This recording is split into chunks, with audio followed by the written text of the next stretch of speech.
was asked to introduce my husband, JD Vance, to all of you, I was at a loss. What could I say that hasn't already been said before? JD Vance's wife just had a complete meltdown after months of nonstop hate aimed at her husband JD. Now, the newly elected vice president, Usha Vance suddenly quit her job as a lawyer, but she didn't stop there. Usha torched the media and exposed what it's really like being married to one of America's most controversial politicians, all while being treated like a foreigner in her own country. So what pushed her over the edge? Why now? And how bad is this for JD Vance's political future? This is the explosive moment America's second lady finally snapped. After all, the man was already the subject of a Ron Howard movie. And now, as a sitting United States Senator, it occurred to me that there was only one thing to do. Minutes after Donald Trump announced JD Vance as his running mate, Usha Vance's professional bio disappeared from her law firm's website. One moment she's listed as a high-profile litigator at Munger, Tolles & Olson. The next, she's gone. The firm released a short statement saying she resigned. Usha herself confirmed the resignation, saying it was to focus on caring for our family. A simple explanation, but behind it is a much bigger story. They announced her resignation on Monday, shortly after JD Vance was chosen as Trump's VP pick. Usha Vance wasn't just a lawyer. She was one of the most accomplished legal minds of her generation. From Yale Law, Supreme Court clerkships, to major corporate litigation, she earned her place in one of the country's top law firms. And now, she's walked away from it. Because the second JD Vance became the vice presidential nominee, everything changed. Since the announcement, the hate around her escalated. She's faced months of attacks, most of it rooted in racism. Her Indian-American background has been dragged into the spotlight by people questioning her identity, her loyalty, her place in this country, all while her husband becomes more aggressive, more extreme, going from never Trump to one of Trump's loudest defenders. As JD's rhetoric escalated, so did the backlash. And as for Usha, she took the brunt of it. My attitude to these people attacking my wife is, she's beautiful, she's smart. What kind of man marries Usha? A very smart man and a very lucky man, importantly. And my view is, look, if these guys want to attack me or attack my views, my policy views, my personality, come after me, but don't attack my wife. She's out of your league. To understand the pressure Usha Vance is under, you have to understand who her husband became and how fast it happened. JD Vance didn't start out as a Trump loyalist. Back in 2016, he was calling Trump reprehensible, a dangerous figure, someone unfit for power. At the time, Vance was best known as the author of Hillbilly Elegy, a memoir about growing up poor in Appalachia that made him a media darling and a rising intellectual on the right. But something changed. By 2022, JD Vance was running for Senate in Ohio, and he needed Trump's support to win. So he flipped. The public criticism vanished. In its place, full-on loyalty. The same man who once warned America about Trump was suddenly praising him and taking aim at the same enemies. It worked. Vance won his Senate seat and quickly carved out a role as one of the most aggressive voices in Washington. He slammed woke corporations. He railed against immigrants. And he did it all with Trump's full backing. Wow.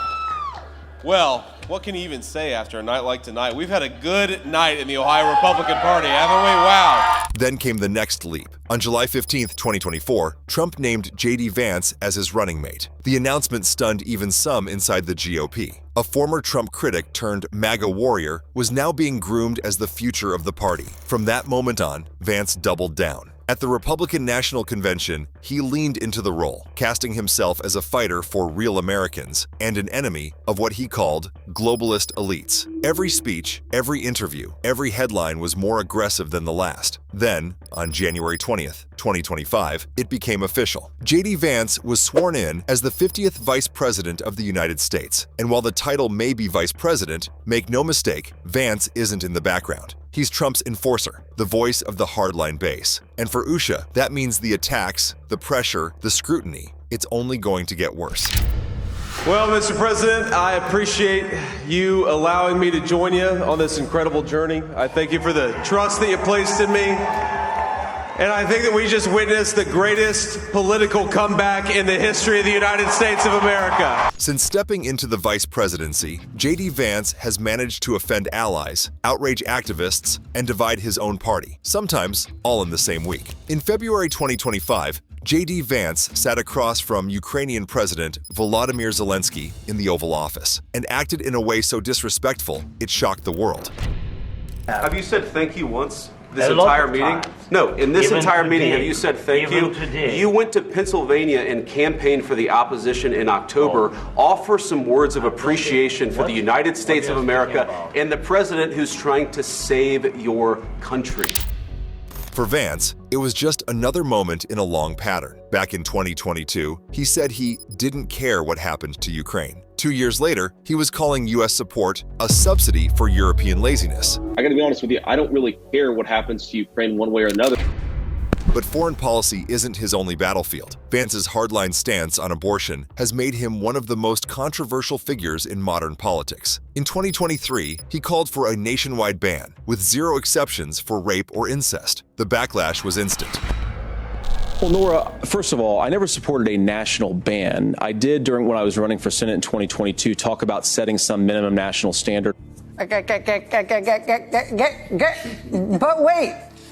I never supported a national ban. I talked about setting some minimum national standard. I never supported a national ban. Do we have tape of reality here? I certainly would like abortion to be illegal nationally. Then came January 6th. Vance tried to split the difference, saying peaceful protesters deserve pardons, while condemning the violent rioters. But he also dismissed the entire attack as just a rowdy protest and echoed Trump's false claims about a stolen election. Law enforcement and Capitol survivors weren't buying it, and they let him know. I think it's very simple. Look, if you protested peacefully on January the 6th and you've had Merrick Garland's Department of Justice treat you like a gang member, you should be pardoned. On the world stage, the stumbles continued. During a trip on March 28th, Vance stirred up controversy by calling out Denmark for not doing enough in Greenland. It triggered protests and strained already fragile relations with one of America's closest allies. Diplomats called the visit a disaster. Our message to Denmark is very simple. You have not done a good job by the people of Greenland. You have underinvested in the people of Greenland, and you have underinvested in the security architecture of this incredible, beautiful landmass filled with incredible people. That has to change. Back home, he's closely linked to Project 2025, a radical plan to remake the federal government in Trump's image. It calls for purging career officials, criminalizing pornography, and putting loyalists in every agency. Vance didn't just support it. He wrote the foreword to the book behind it. He now downplays the whole thing as just ideas, but the paper trail says otherwise. Vance supports the principal tenets of Project 2025, like severely restricting abortion access and expanding presidential powers so that Trump would be untouchable as president. These guys might pretend they have nothing to do with Project 2025, but the authors of Project 2025 are already letting us know exactly how they feel. Old controversies have also come back to haunt him. A 2020 op-ed resurfaced in which Vance mocked progressive women as childless cat ladies. The internet erupted. Usha Vance was dragged into the spotlight, fielding awkward questions about whether her husband had changed or just gotten better at hiding what he really thinks. And then there's the elephant in the room, JD Vance's complete political transformation. In 2016, he called Trump reprehensible, compared him to Hitler in private. By 2024, he was Trump's most loyal soldier. Critics say he sold his soul for power. Supporters say he simply got it. Either way, the flip is blatant.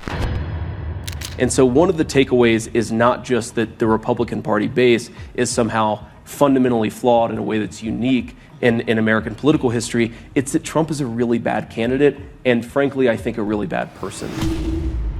The controversies didn't stop after the inauguration either. In his first month as vice president, Vance alienated allies across Europe and the Pacific. His speech at the Munich Security Conference was labeled a disgrace by one EU diplomat. Behind closed doors, foreign leaders are asking if America is still reliable. Even his vacations spark backlash. When the Vances took a family ski trip to Vermont, they were met by protesters chanting, "Ski Russia!" a jab at his cozy relationship with authoritarian regimes. The image of the second family dodging signs in the snow was just another reminder. JD Vance may have power now, but it's come at a steep cost.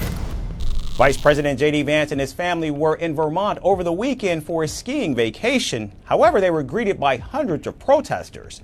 In fact, many accused Vance of being an embarrassment for disrespecting Ukrainian President Zelensky.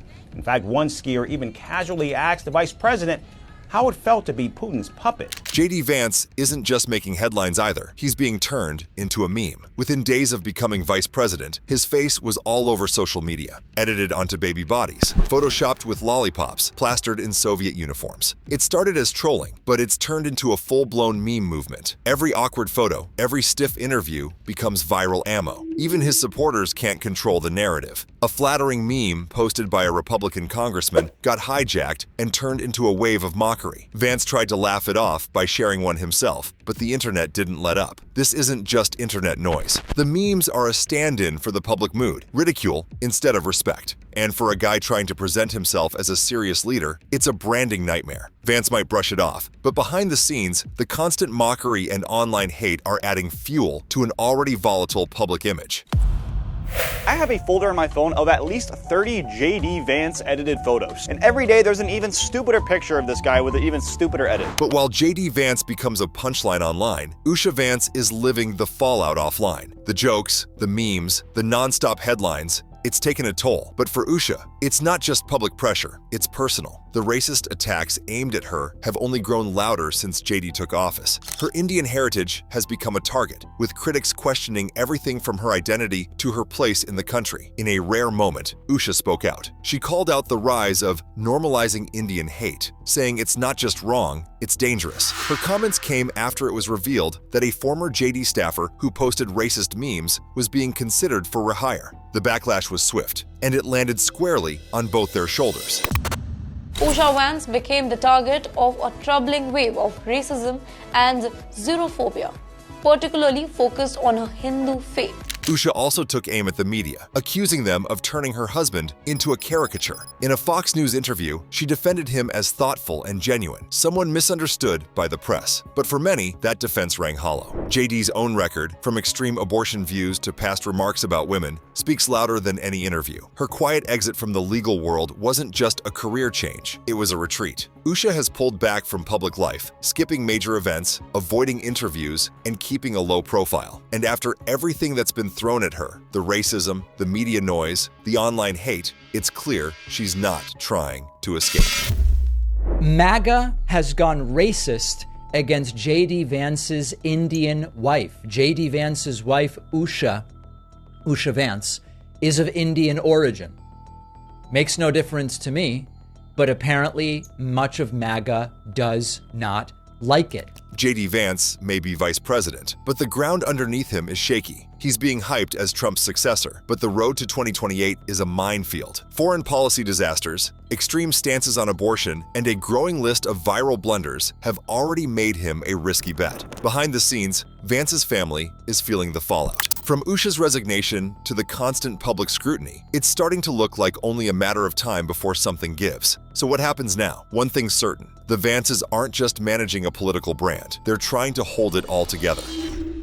I think many of us Americans just felt totally embarrassed as VP Vance delivered really not a speech, but a condescending lecture about the fundamental tenets of democracy to our European allies. And what was most remarkable is just how hypocritical this speech was. He talked about respecting election results. He talked about not jailing your political opponents, and he talked about not censoring the media.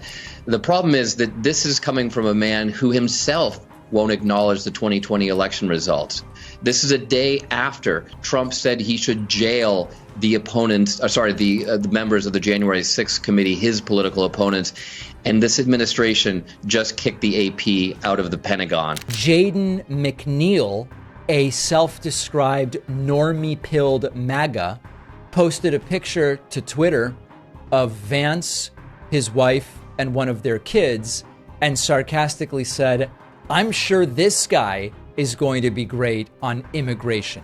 Nick Fuentes, the white supremacist who visited Trump at Mar-a-Lago along with Kanye back in 2022, suggested that Vance would not be a, quote, defender of white identity because of his wife's Indian heritage.